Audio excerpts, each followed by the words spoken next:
We're gonna have some editing to do because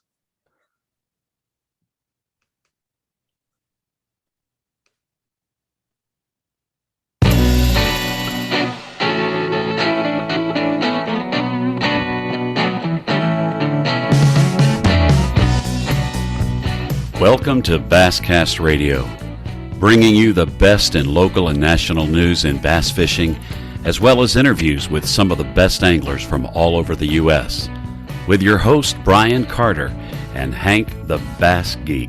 Sponsored by Wild Wear America, Z-Bait Company, Missile Baits, Battleborn Batteries, Conrad Brothers Marine, Taylor Man's Custom Lures, Vertical Lures, and Lynchburg Arms and Indoor Shooting Range.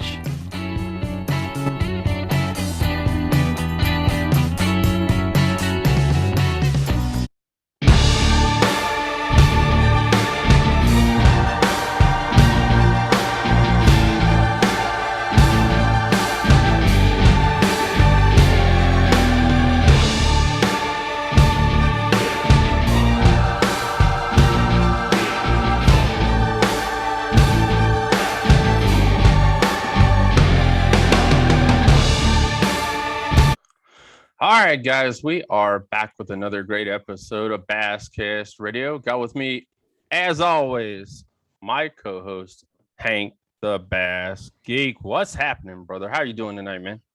Doing pretty good, man. Just trying to keep the head above water, pumping out some videos as always. As I always say, guys, Wednesday and Sunday. That's 5 right. p.m. Eastern Standard Time. There you go. Come see what the Bass Geeks got.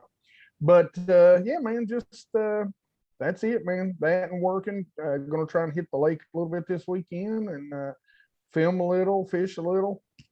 Hopefully get on some topwater. That's it. The season is slowly wrapping up right here for the basscast.com. We do have a couple events left. I think we're about 6 or 7 events left between now and the middle of December. If you guys don't know, we fish all year up here in Central Virginia. Bass Geek would tell you that. I mean, there is always a tournament, even if it's a pickup tournament. I mean, the guys have called me and like, can you bring the scales? Bring his tub and his scales. I mean, as long as there's not ice or there's not snow, they will be there.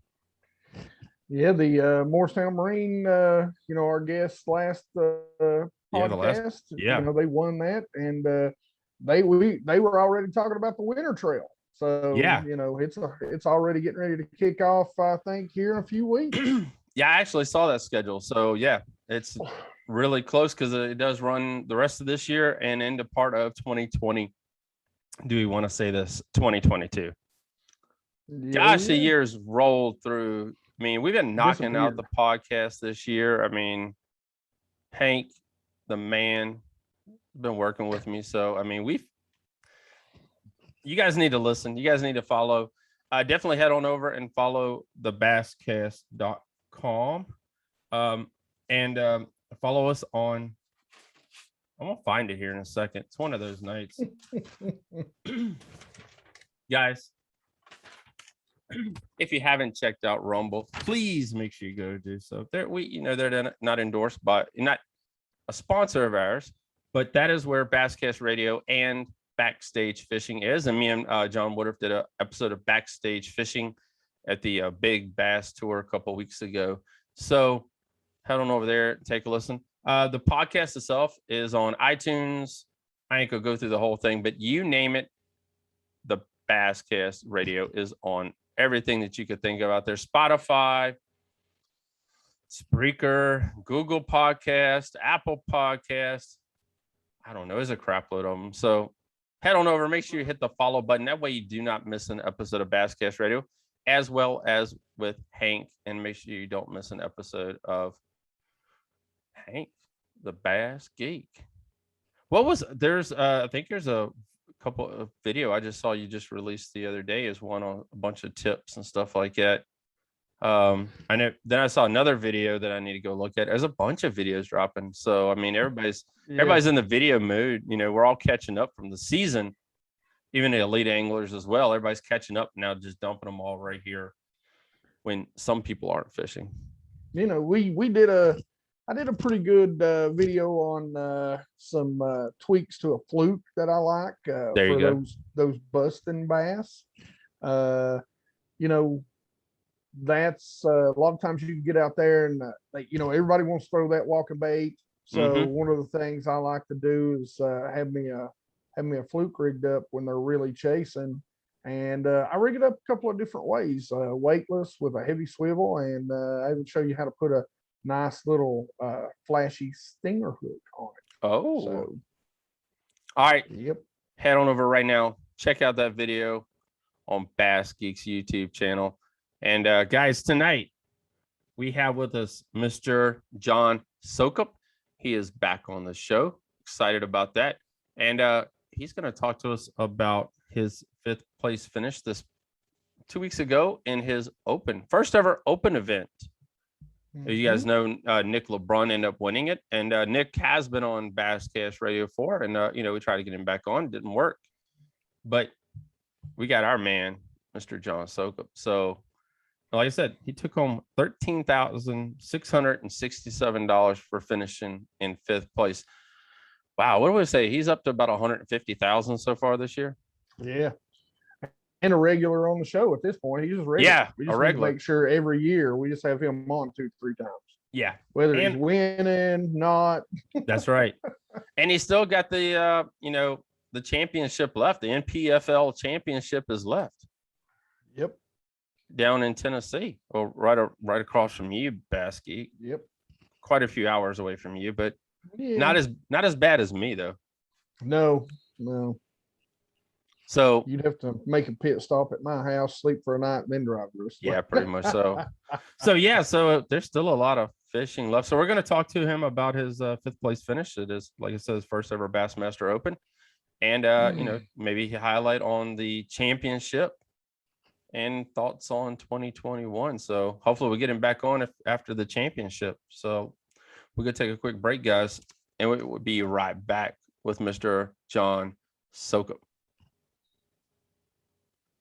All right, guys, we are back with Mr. John Soukup. What's up, brother? Hey. Welcome back to the show. Me and Bass Geeks is just going to become a regular. Just regular. Yeah. You just got a standing invite. Oh, yes. You're just bored. Just call us up. Be like, hey, guys, y'all just want to talk some fishing. I mean, I'm not even fishing a tournament. We're just going to hang out and talk fishing. I'm like, yeah, let's go. Get here. Yeah, that's it. Let's go. I thought I had to do something special, you know? No. You are special, dude. You're 6'5" and bring the thunder. Hey, yeah, had a pretty special year so far. So I mean, yeah, I mean, you know what? I mean, you know, we brought it up a second ago, you know, the tax man's gonna like John Soukup. Yeah. No, my accountant, we call him the thief of joy. It's my business partner's brother. He's been my accountant since I was 19, 20 years old. So I always ask him, I said, how's it like at Christmas? Just like a bunch of Grinches. His dad's also the accountant. It's like a second generation accountant. I'm like, just sitting around a bunch of Grinches, just trying to figure out how they can take stuff from me. So. Yeah, I hope you've been saving all the receipts. Couple NPFL wins. This 5th place at Grand Lake, your first ever Open. That was another almost $14,000. It was in the 4th place. You're trying to cheat me. 4th place. There. I apologize. Yeah. I want to say top 5 is what I was going to say. Yeah, it was okay. 4th place. So 13,000 there. And then how much more others have you racked up this year? And you know, some of your other events. Events. I fished the ABA 150s and qualified for the Ray Scott Championship next year. So I'll be fishing that.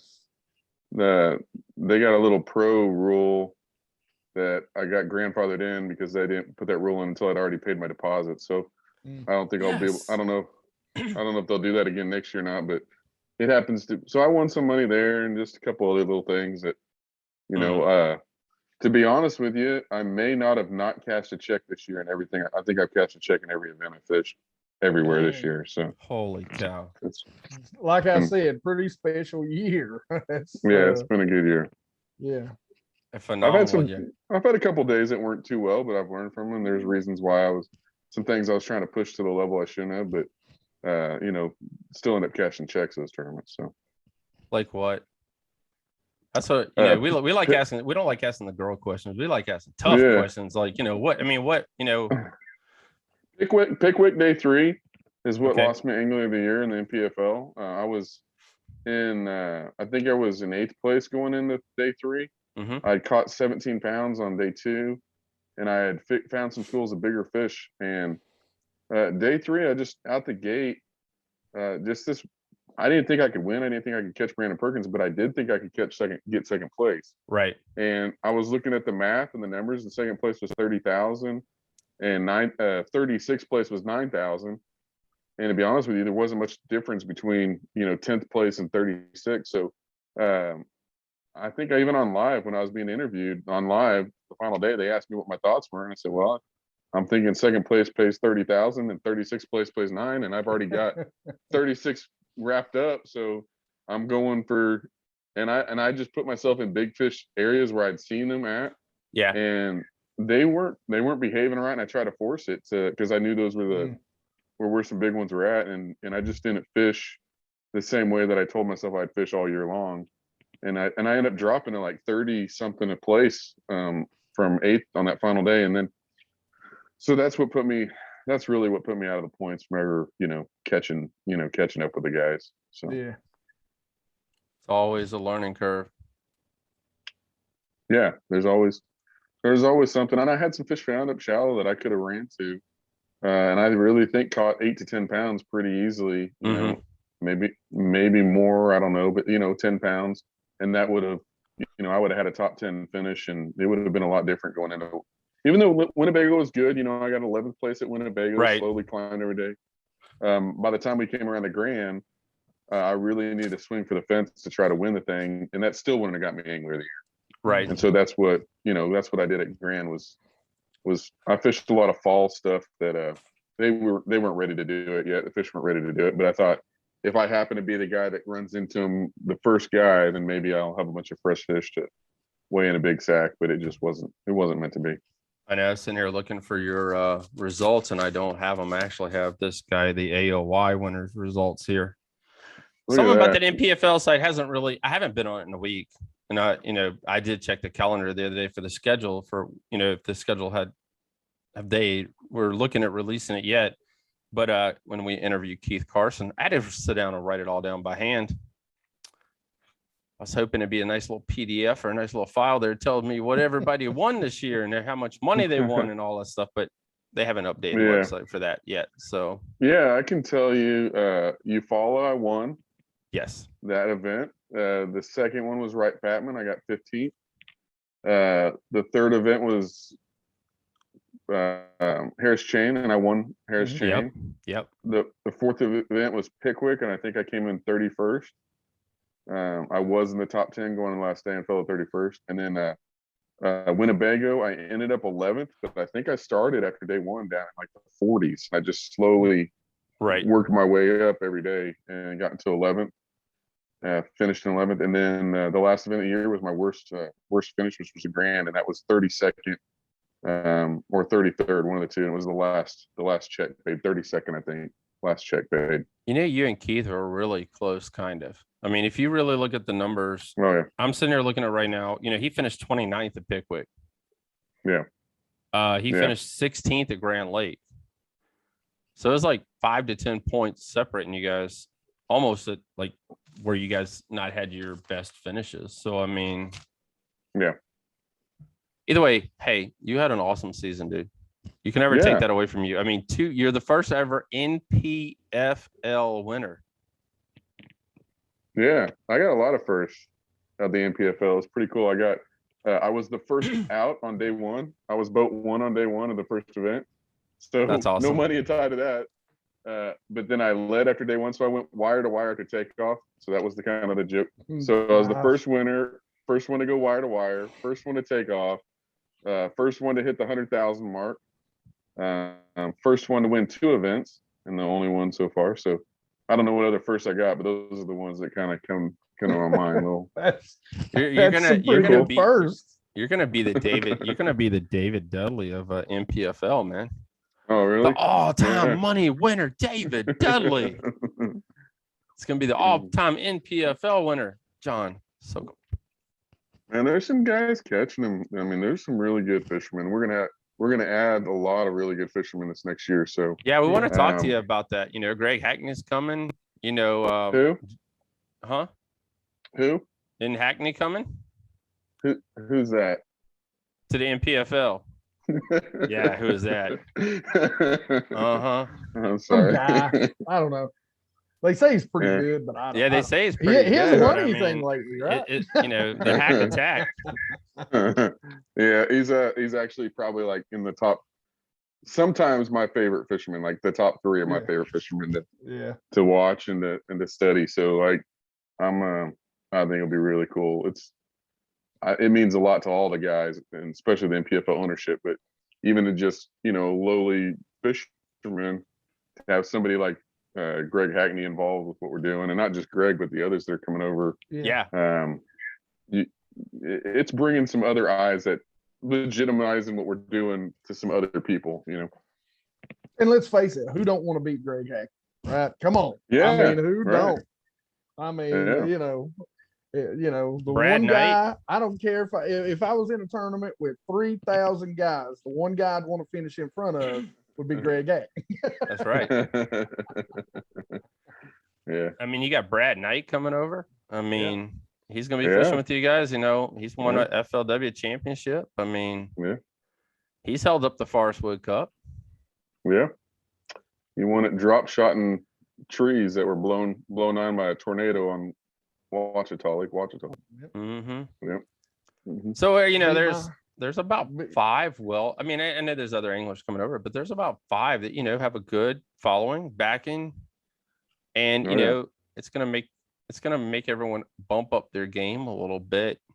And also, like you were saying, it's going to bring a lot of attention to the NPFL. Yeah. Right. Be good for the league, good for the series. And, we've already discussed it. You're going to be paid $100,000 an event next year to take the win. I have not heard that. I thought you said they were bumping it up to 100 next year because it went from 50 to 100, and you're mad because you only won 50.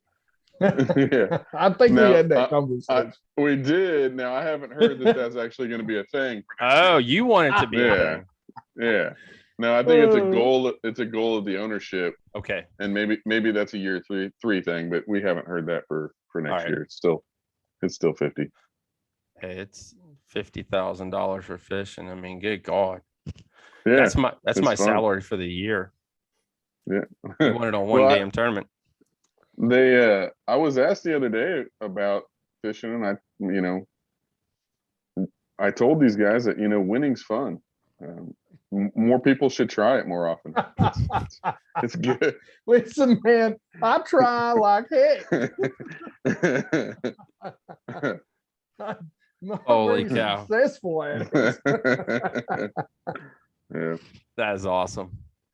But you guys, the tank, man, the electronics have played a major role for you this year. You are the man when it comes to electronics. I mean, you've got that thing. I'd just like to know half, nevertheless, the rest of it. I mean, you got it dialed in, dude. Yeah, man, it is true. It's a big player in what I do.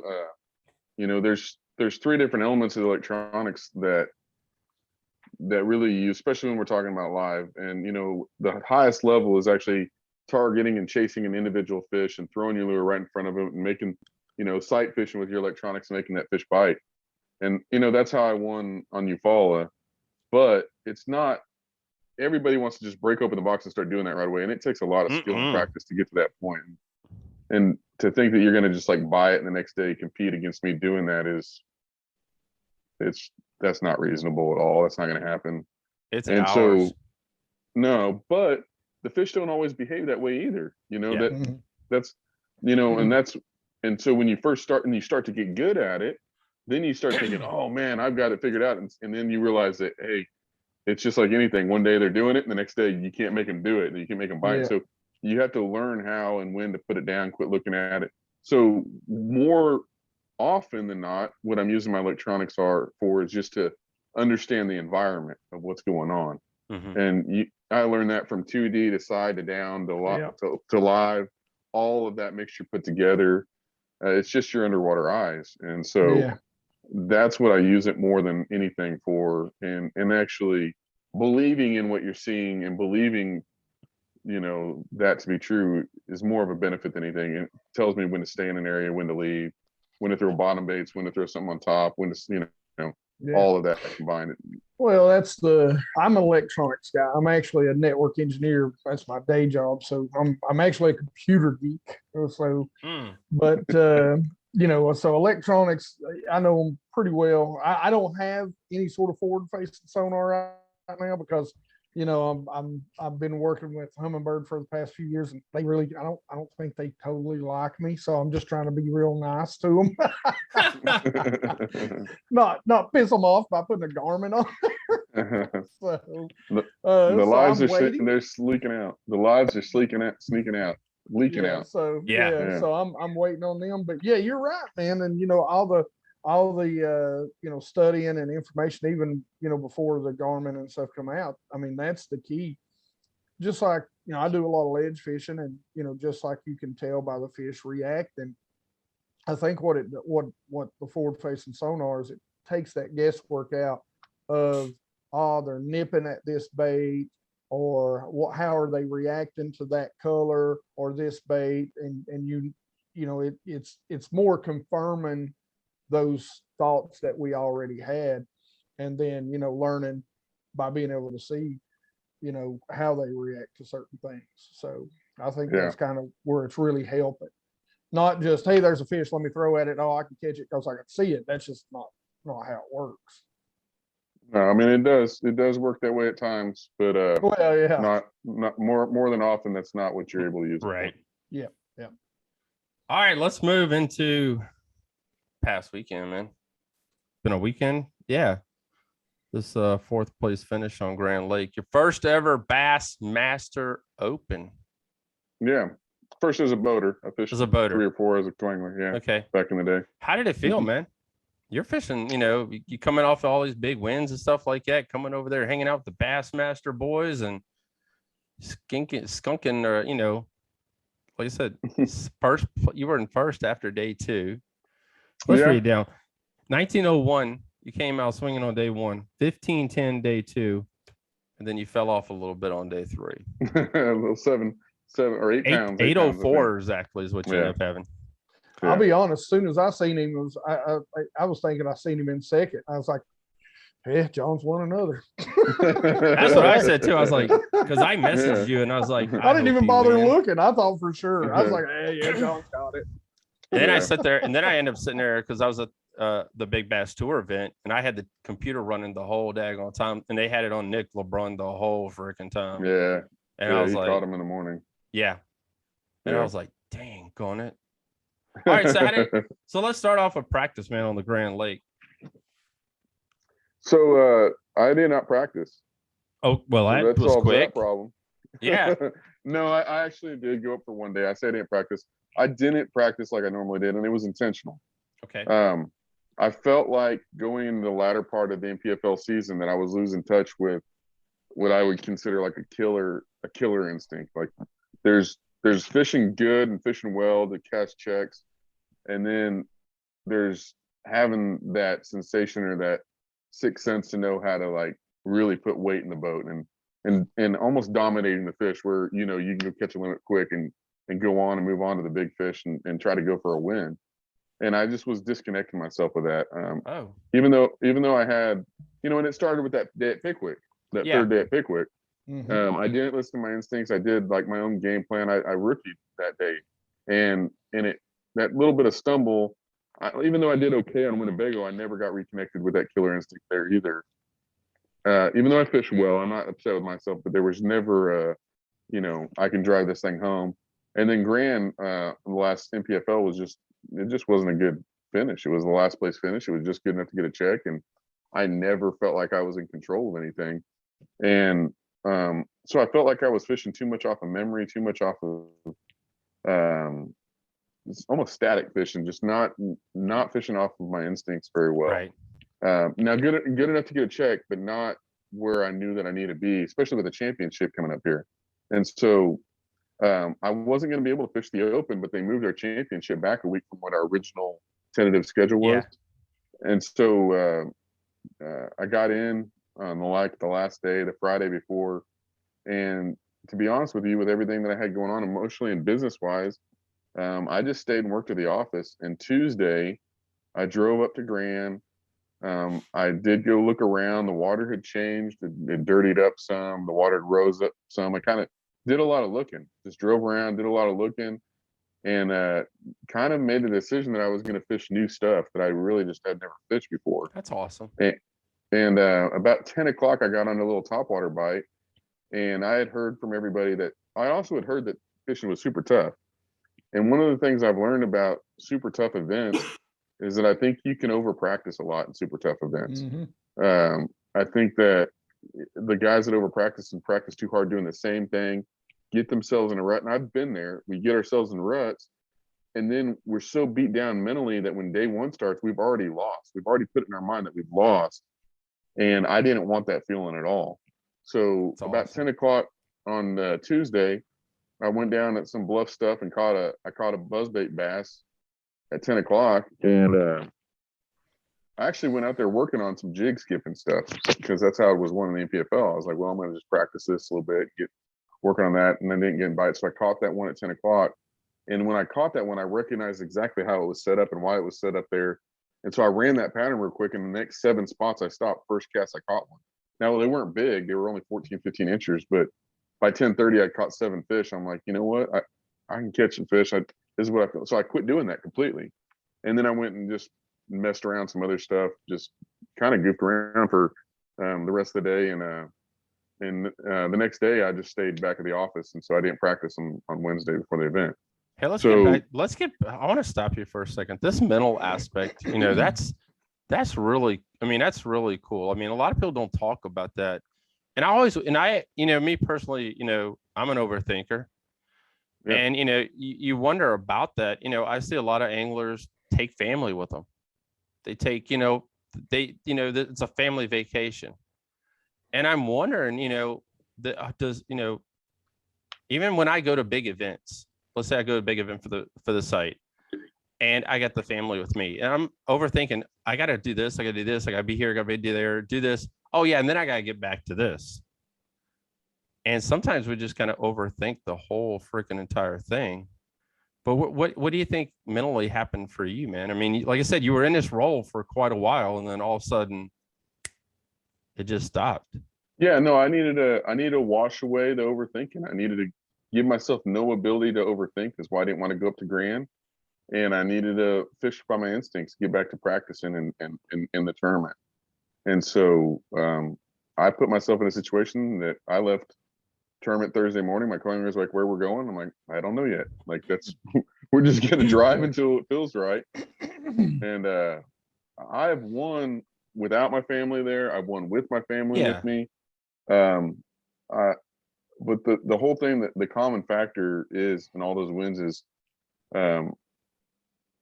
super dialed into just my instincts and landing on the fish all the time. And everywhere I go, I'm making the right decision.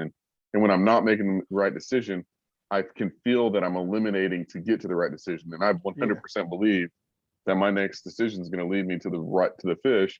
And when it doesn't, then I 100% believe the next decision is going to lead me to the fish. And it just does. And so, that's where I wasn't eliminating and encompassing and circling around these fish to be able to squeeze them together. And so, Thursday, first day of the Open, I started off, I felt like the fish weren't in full fall pattern yet. I had ran enough stuff in the NPFL a couple weeks before, and I kind of saw the way the bait was setting up. There was a lot of bait still on the bluffs and deeper water. That's where I started. Instead of going shallow, I fished shallow deep. I stayed right next to the deepest water I could find. First spot I picked, I'd never fished there a day in my life. I just looked at it on the graph. It looked right. Looked on the map. It looked right. A deep bluff end. And first cast, or within a few casts, I lost a 5-pounder. Oh wow! And then I caught a 4-pounder. right, within 20 yards. And then I caught another 2 just down the way. So I knew that I was kind of, it was a good sign right off the bat that, hey, right. man, like what you're feeling is the right thing. And then I went like 3 hours without a keeper, I think, trying to run that same kind of stuff. And so then I started pushing up into some flats, but not practicing it allowed me to stay fluid and stay moving and stay checking new stuff.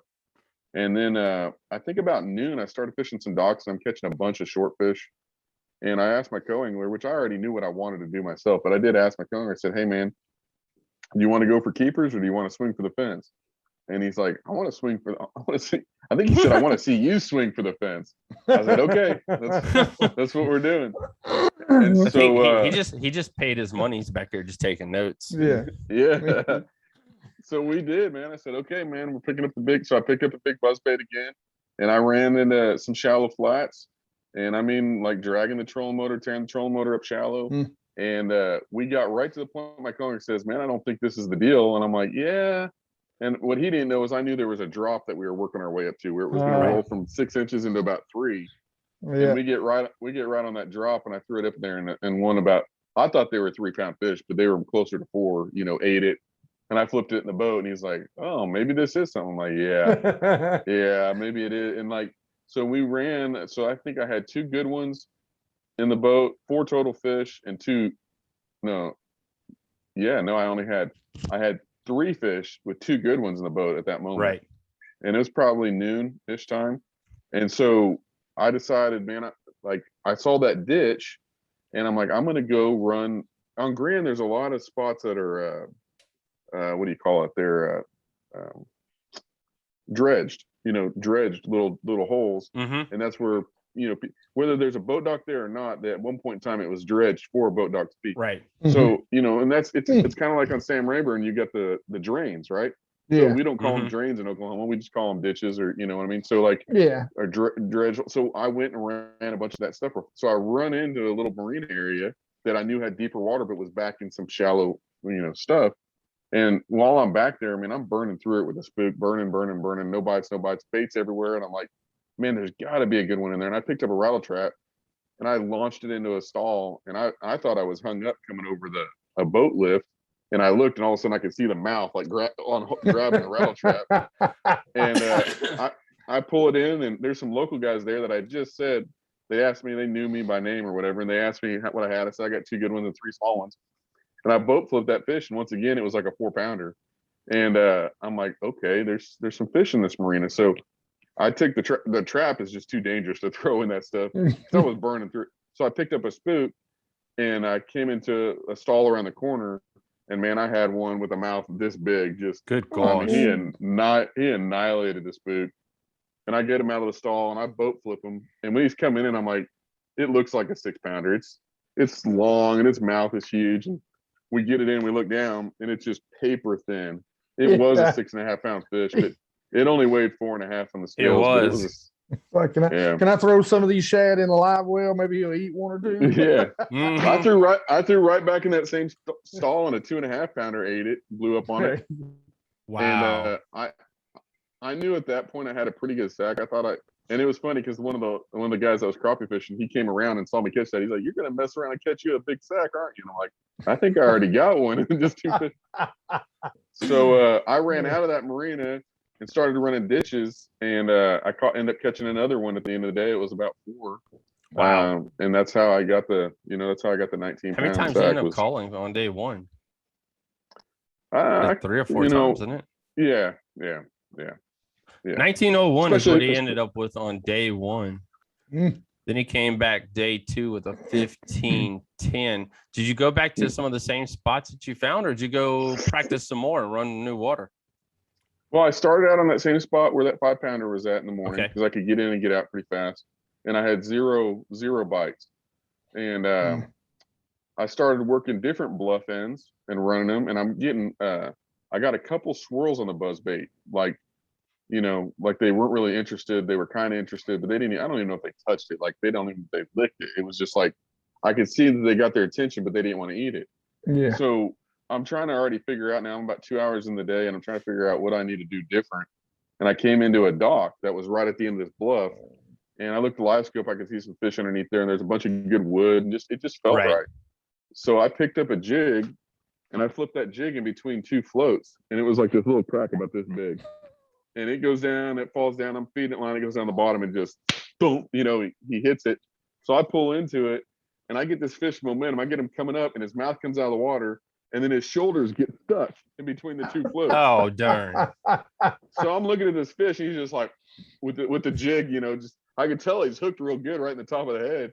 And so I wasn't like panicking or anything, but I was like, hey man, I told my co-owner, I was like, I need you to come up here and hold my legs. And so, you know, you can't transfer weight onto the docks and stuff to land fish, right? So not in the open. So right. I put my trolling motor up as far as I could. I could barely reach out to where the fish was at. And I just, the way the front platform of my boat is, I put my shins on it, and I just did like the biggest death plank that I could ever done in my life. And he's sitting, my co-angler's sitting on my ankles, and I plank out, and I have the rod in one hand, and I take my hand and I just push the float down like that. I push it away, and it creates just enough. Yeah. It opens up. Then I pull the fish out with the rod, and it's swinging over my head, swinging around. I'm like, grab the fish, grab the fish. It's like slapping them, and it was like a 3.5. It was almost a 4-pounder, 3 3/4 pounder. That's an awesome story, dude. So we got that fish in the boat, and because I'm stubborn, I pick up my buzzbait and I go back to buzzbaiting for the next 2.5 hours, and I catch 2 small ones on the buzzbait. And so now we're about that noontime period again, and I got 1 3 3/4 and 2 small ones. And I didn't run any of my flats. I just went into that marina where I caught them on top. Right. And I tried to top water again. I had one come up, swirl in the spook, and then he moved the spook, and then he popped it, and it flew up in the air, and it tangled all my line, you know. And so I could tell that bite was not the same as the day before. Right. You know, that the day before they were just whoosh. I mean, you could see them waking from the sides. They were coming from the sides, waking. The whole stall was lit up. Like people 10 stalls down and crappie fishing, they knew I got a bite when I got a bite. You know, he was awesome. and that one was just kind of like, he was like, you know, and then pow, and they popped it and shot in there. So I'm like I said, I'm working fast, and I come like across the way with some more docks, and I look up, and I hadn't flipped the jig basically since I caught that one, and I pick up the jig, and I'm like, man, out of all the little cracks that you can put it in, I felt like putting it in this one little crack, and when I did, seriously, the rod just jerks right out of my hand. It's flying out of my hand, and I grab it. I never get a hook set. My hook set was just I held on, and I mean, I've never had a fish rip the rod out of my hand. He ripped the rod out of my hand with that jig, and I'm just holding on. And I think it's tangled, but it ends up being just a big fish. And I got it pinned up, you know, on the metal, and we got that one. I'm using 25-pound line too, by the way, like intentionally, because I know this is gonna happen. So we get that one out, and it was almost 5 3/4 pounder, 5.5, 5.9, I think, or something like that. So it was definitely a good fish. So now I got two good ones and 2 small ones. But I knew the weights before. I knew I needed like 11 pounds to fish the final day. So I already knew that I'm fishing the final day. So I spun around, and I went back to that spook fish, and I put my jig in there, and I catch that spook fish, the one that missed the spook. And he was like 2 3/4, 2.5 pounds, somewhere in that range. And so now I got 5, I got a 3.5, a 5.5, you know, solid 2.5, 2 2s. And I'm like, you know what? This area has been good to me. I've caught 2 fish in the 5-pound class. I'm going to leave this for the final day. And honestly, I was like, I'm just going to go back off instinct for the rest. So on the way back, I made 3 stops on the way back in. I only had like 30 minutes to go back. I stopped on one dock, and I caught a pound, caught a fish, and I cold about a 1/4 pound. I stopped on another dock, and I caught a 1/2 pound. And then I was running in, and there was a rock pile, and I felt like stopping the rock pile. So I stopped, and I picked up a square bill, and first cast, I caught a 2 3/4 pounder. And so I cold. And so my weights that last 30 minutes just, you know, jumped about 1.5 pounds. And, you know, that's how day 1 and 2 were, just an instinctual thing. Like for a minute, you just get tuned in, and you knew, it's like you could tell where they're. And so that was the end of day 2. That 15:10, I think, which was a good weight still. What was it like seeing your first boater open event sitting in first place after day 2, man? Oh, it was awesome. I mean, it was like, especially for promoting the company and everything like that, to see, you're on the front page of Bassmaster, lead the Open.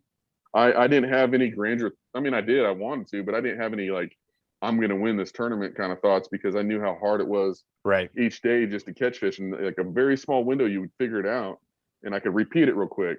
But if I knew that if I didn't get that hint, that it was going to be really, really tough for me. So, but it was awesome, man. And I got a funny story. I got to tell my co-angler on day 1. Every once in a while you have one of those magical days in the water. Obviously, a 19-pound day in the fall on Grand, it's a magical day, right? Yeah. And when I boat flipped, like I had that one coming. I thought I'd won the tournament on this one fish. Like it was, I'm telling you, this thing was huge. It looked like he said his co-angler was like, I thought it was an 8. And I mean, I boat flipped it, right? So he's screaming as I'm boat flipping, like, I think he's trying to tell me I'm doing something wrong, as it's coming in. But it got to the boat and it gave me the momentum. It was a healthy swing. It wasn't like I was forcing anything. He came with the momentum. And he goes, he's a 23-year-old kid, and he says, cool. Gee, if all you do is catch big fish. I'm giggling, I'm laughing, I'm like, I wish I had recorded you saying that, man. He's like, you don't even catch any small ones. Dang. I was like, that's when you got a good day going on. So that is awesome. Yeah, that's pretty good. That is awesome. All right. So things changed, man. They changed a lot on day 3. I think the wind picked up, if I remember correctly. Yeah. So there was some condition changes. All week long it had changed, and they were calling for a lot of clouds and rain on day 3. Yep. Which my biggest mistake was not running down south when that happened. I stayed up in like local community or whole land. Mm-hmm. I hadn't been fishing up there all week, and honestly, I don't think I gave it enough credit for the Opens guys beating that stuff up. And so I went to the northern shore because it had been blowing out of the south all night long, about 5 to 7, which is about perfect. You can fish in it. And I spent about an hour and a half over there, and it just, I didn't even get a sniff, nothing at all. And so I ran to the south bank, which is where I caught, that 4-pounder and a couple. Right. So I went back to that area, and I got there, and water was, you wanted calm water, but you wanted like current flow underneath, like maybe like an eddy around the corner from wind or something like that. Mm-hmm. But I couldn't get bit in the wind, but there had to be, and it had to be calm, but it couldn't be still. Right. So there was, a lot of it changed every day from the way the wind was hitting and the current was hitting. So I went over there and it was perfect. The bait were flickering. First couple casts, I had a couple small ones blow up on it, and I'm like, oh man, we're about to get on them. And about right when I had that thought, the wind switched out of the north at like 35 miles an hour, and it just started white capping right into where we're at. I'm like, oh man. And the next 3 hours were pretty much that same thing. Me trying to chase and force that to happen. The wind changing directions. I just wasn't in the right. My gut told me to go down south, and I could kind of get my way out of it a lot more than where I was at. And I didn't listen. So I caught one on a buzz bait. I caught one on a jerk bait. And then when time was right, I went back into that marine area where I caught those, I'd caught a 5, a 5.5, a 4. And I picked up the jig, and I'm like, I'm gonna, they're not on topwater today in my mind. And I'm going to live on the jig. And I spent 2 hours picking that place apart, and I ended up only catching one keeper inside of there. It was a really cool fish catch, though.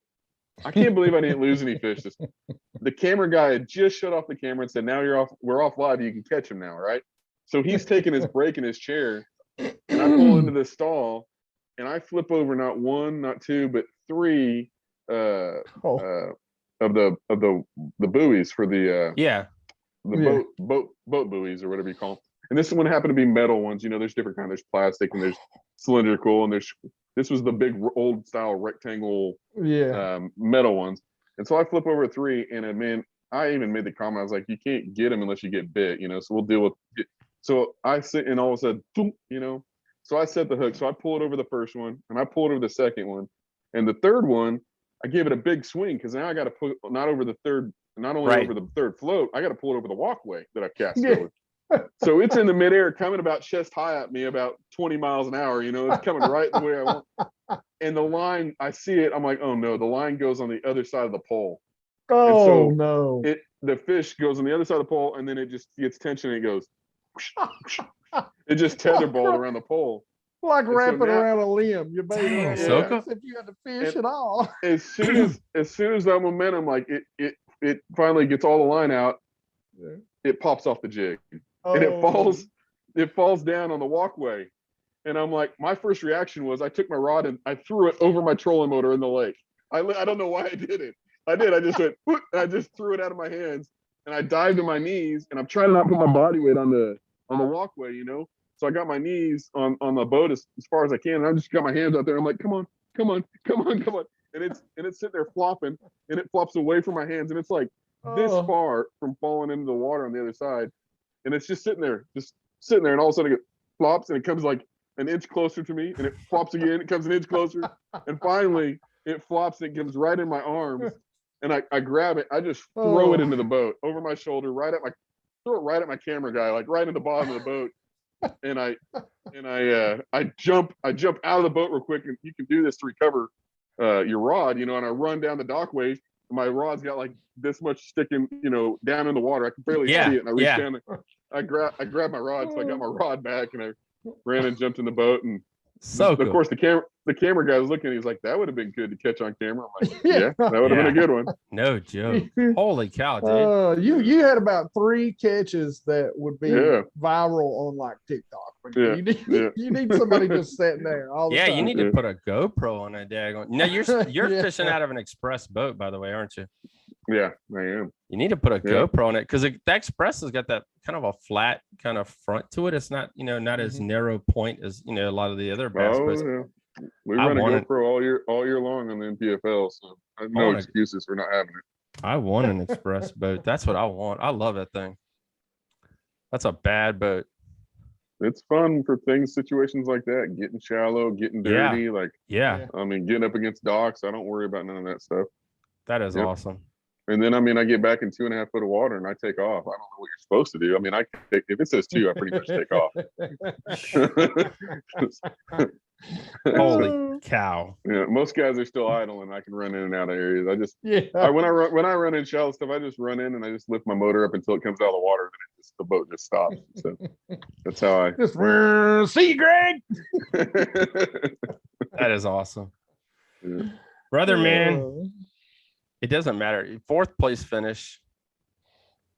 I mean, looking back on it now, you know, we always ask that, you know, our final question. I'll ask Bass Geek what he's got, man. What's the biggest takeaway from this event for you? Oh, dude, listen to my instincts. I'm right. You know, trust what I already know. Like, don't make this thing overcomplicated. There's a lot more to it than just this. I'm also Yamaha's got me a sponsorship exemption next year, so I'm going to be fishing the Opens. I can't fish all of them because there's a conflict in the Southern and the Central, but I am going to sign up for the Northerns, all 3 of those. Nice.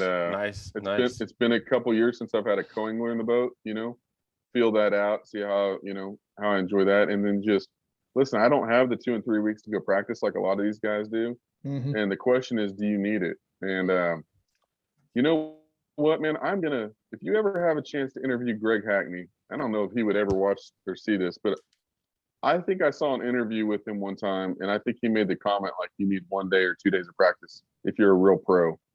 And, you know, I don't think guys like Greg Hackney make that comment just to make themselves look big or bad or anything like that. Yeah. I think he genuinely believes like that's, and the more that the better I've finished and the more I believe in my instincts and stuff, as time's gone on, I feel the same way. Like I've always thought 2 or 3 weeks practice is it's just too much, man. That's just crazy. Now I understand why they do it, and I understand if I was going to do that, I would attack my practice differently. Yeah. But to win, I don't feel like you need all that to win because the fish change. Now to have a bunch of good finishes, you know, there's a lot of stuff with a lot of extra practice that you can do and find little things and, you know, have a lot of little hidey holes that you can run in, maybe catch a little fish here or there. But to pattern the big ones, man, they just change too much from day to day. Now, with all that being said, everything I'm saying may not work on the northern fisheries. You know, listen, I'm not. Yeah, fishing smallmouth up there. Yeah, so there's a lot of time needs spent to idle and graph and things like that. But how much time? I mean, let's say this: how much time do you actually spend idling and graphing? I mean, hours? Like in a 3-day practice? Yeah, I mean, yeah. Well, on Eufaula, Alabama, I pretty much spent 2 of the 3 days full time behind the console. Enough that my legs have fallen asleep. Enough that I've physically fallen asleep before on Harris Chain. I fell asleep grafting. I don't know if you've ever done that, but it is a weird feeling to wake up in the middle of like nowhere land. You're like you're in gear. Just I've done it. Yeah, that is awesome. I mean, I about hit a bluff doing it. If I had looked up in a bluff's like, oh, they throw it in reverse. if I have 2 days of practice, if you give me 2 days, only 2 days, and I don't know a waterway, in the past, I would just do like everybody and fish really fast or find an area that and I just think that you spend too much time wasted doing that, and you're really gambling because you're saying to yourself, I'm going to pick the luck of the draw, roll the dice, and I'm going to just guess the right area. Now that happens sometimes, but for the most part, man, I will spend one of those 2 days, and it may be half a day one day, half a day the next, or for the first day fully, depends on the weather and all that, just on the big motor looking. It's too much in life, too many fishing, too many tournaments and stuff. Have I rolled into an area and been like, this feels right? I look up, I see exactly where to cast. First cast, boom, there they are. And I've had too many great practices doing that and blown on my tournament because I've gone and caught the fish I should have just caught in the tournament. Right. So now I look for that and I feel it and I know that the fish are there and I just trust that instinct. And I find as many of those areas as I can and I find as much fish as I can. And I think that that's more of my style, is finding all the big fish that I've ever caught. Yes, I may be targeting some big fish, but it really wasn't because I went looking for just big fish. I went looking for populations of fish, believing the big fish are there. And then I figure out how to catch the big fish amongst those populations. So I try to save that for the tournament day. Geek. Oh, sorry. I was just like, he zoomed out. Well, no, he's, that's one thing about having him on here. And really the only thing I've got for him is, because I mean, you verbalize things in practice really that a lot of guys just don't. You're really good at it. You're good at, I think the key every time we talk to you, and it's just something that you seem to really do almost more than anybody I've ever met or talked to, and that's just trust yourself. Trust what you do, trust your skills, trust in, the things you know how to do, and spend the time, find them, and just believe, like you said it earlier, just believe, I believe I can, the next spot that I stop is going to be the spot. It's going to be the place. It's going to be the pattern. And, that's something that, from talking to you this year that I'm trying to do more of, in this last tournament, it was Morristown Marine Team Trail that I fished this year. And, I knew it was a tough tournament. My partner had been out there for 2 days before, had got a bite. I went out there, did the things that I trusted, I believed, got on my graph, seen things, pulled up on them, had 7 fish, 7 keepers, the first day of practice, and kind of, clued him in on some of that stuff. And I felt like we could have done good. My problem was I just failed to execute the day of the tournament and apparently forgot how to tie knots that I've tied for 120 years. So, you can't, I knew it was going to be the type of tournament, where it was going to be five bites. And, even the sticks, the guys I know that are great in my area, it was 4 and 5 keepers, and that was it. And when you break 2 off within 30 minutes, momentum shifts the wrong direction on you. So, but thinking back on even that, it goes back to why I love to talk to you is I know I was doing the right thing. I just, maybe had a mental failure and not checking my line enough and, whatever. So I believe I I was in places to do well enough. And I think you verbalize it better than anybody we've talked to. Very true. Just to trust in yourself. So. And, well, I definitely can go back to my kindergarten days when the report card used to say talks too much in class. So that's where that verbalization comes from. Yeah, I had that issue too. Brian, you need to shut your pie hole. That's why your grades suck. You're right. Yeah, that was always on my report card. Talks too much in class. You're right. It's you're talking about that trolling and graphing. There's a gentleman up here that he spends a lot of time on the home body of water, but I've heard nights he's out there with the graph just trolling the lake. Yeah. He likes that graph is all lit up at night, no boat traffic most of the time at night. Right. So he's got the whole lake to himself. So I mean, oh yeah, I used to do that quite a bit until they changed those rules. Yeah, on the tournaments, you can't graph at night anymore.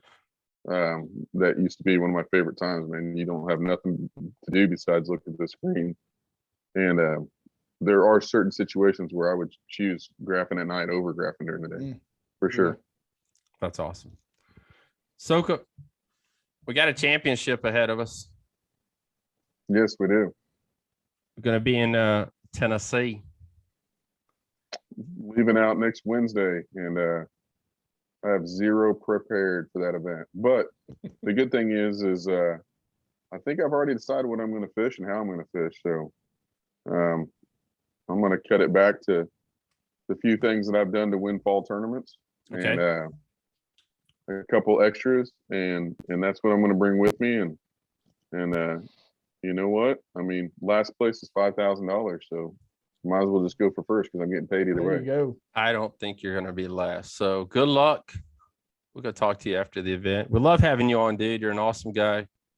Appreciate it. I'll be honest. If it wasn't for the NPFL, we'd never known who the heck Soukup is, and yeah, that's true. like I said, coming out like this, and it's like Geek says, something about your persona that really, I mean, people listen, you get their attention, and they, like I said, you're talking about your co-angler. I mean, he's back there like, Soukup catches big fish.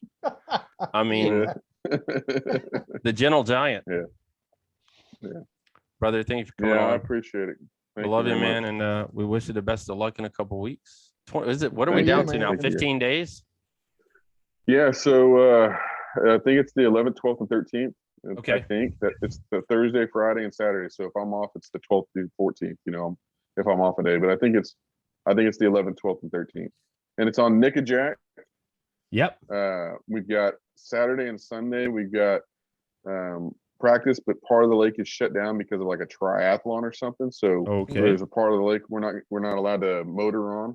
So I don't know how that will affect all that, and then we got Monday and Tuesday practice. So we actually have 4 days on the water for this championship. It's been off limits since it's been announced. So the only ones that have been able to fish it are guys that took a lucky guess and fished it before it was announced.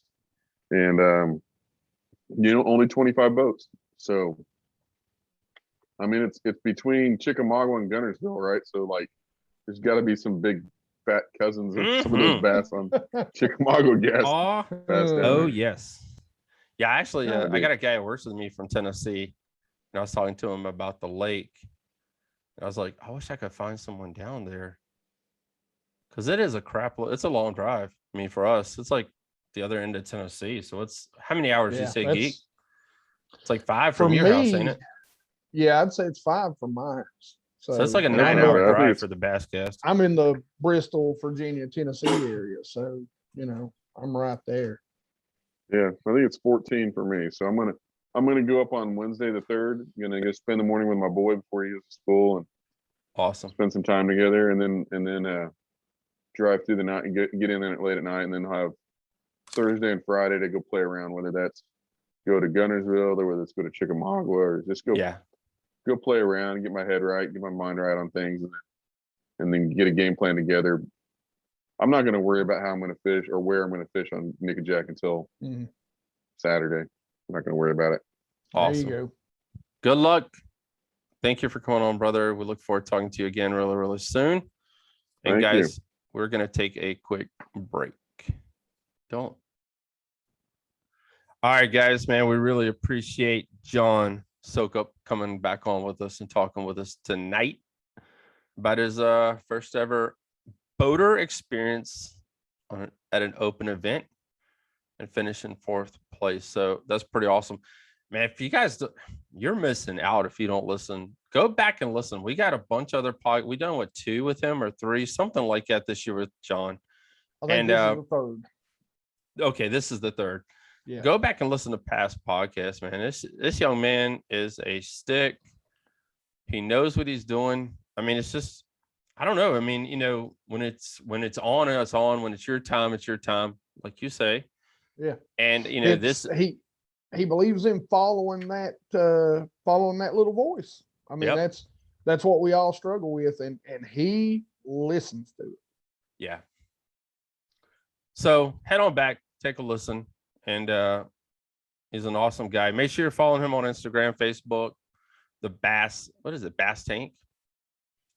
Yep. Head on over, check out his company as well. I mean, I think I saw he's got some awesome specials going on right now for some of his product.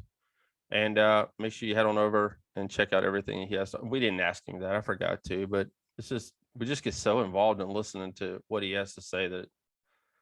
Yeah. Make sure you have a pen and paper ready when you're listening to him. Yeah. I mean, that's it. Yeah. I've said it. I think I said it in the first or the second time we talked with him. I mean, this guy is a future superstar. I believe that wholeheartedly. Yes. Before too long, he will not have time for us. I hope so. Good God. No, John's not like that. John's not like that at all. He's going to be the next John Cox if you don't watch it, man. I'm telling you, man. I mean, he's going to be, you know, like he told you guys, going to be fishing the Opens next year. The NPFL. I would not doubt next year he will qualify for the Bassmaster Classic. I wouldn't doubt it a bit. And I want to say it right here. I mean, I got my money on that next year he will be fishing the 2023 Bassmaster Classic, wherever it is. Yeah, the elites. Yeah, I tell you, like I said, he'll qualify through an Open. When I seen him leading on day 2, I thought, well, John's won another. I would have put every dime I had on. Yeah, you know. So, I mean, he's the great. He really does have everything. He's got a great personality. Yep. He's a great stick. And you know, one of the things I'd like to talk to him about, because where does his roots come from? Mm-hmm.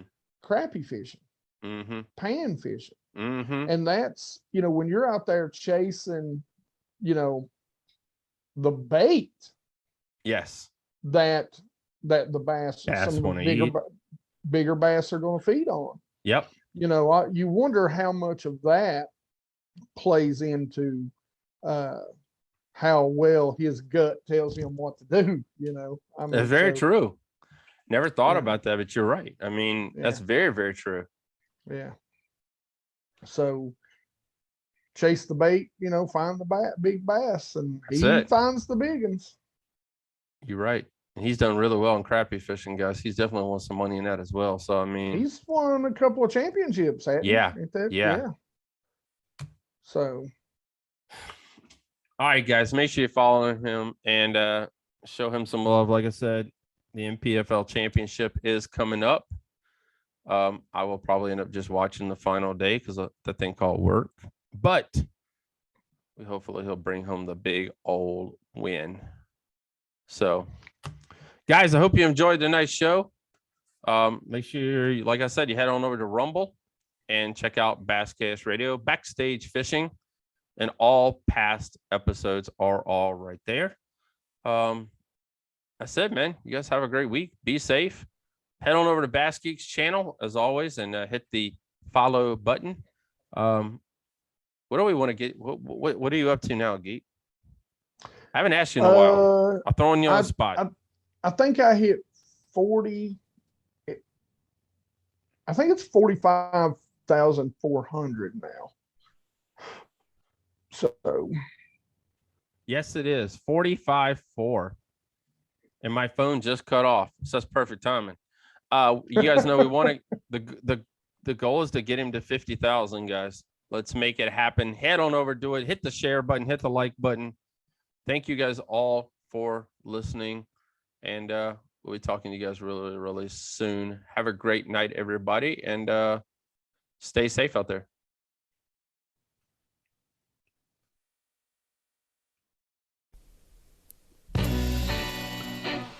You've been listening to Basscast Radio, the best in local and national bass fishing news. To listen to more episodes, check us out on all the podcasting networks.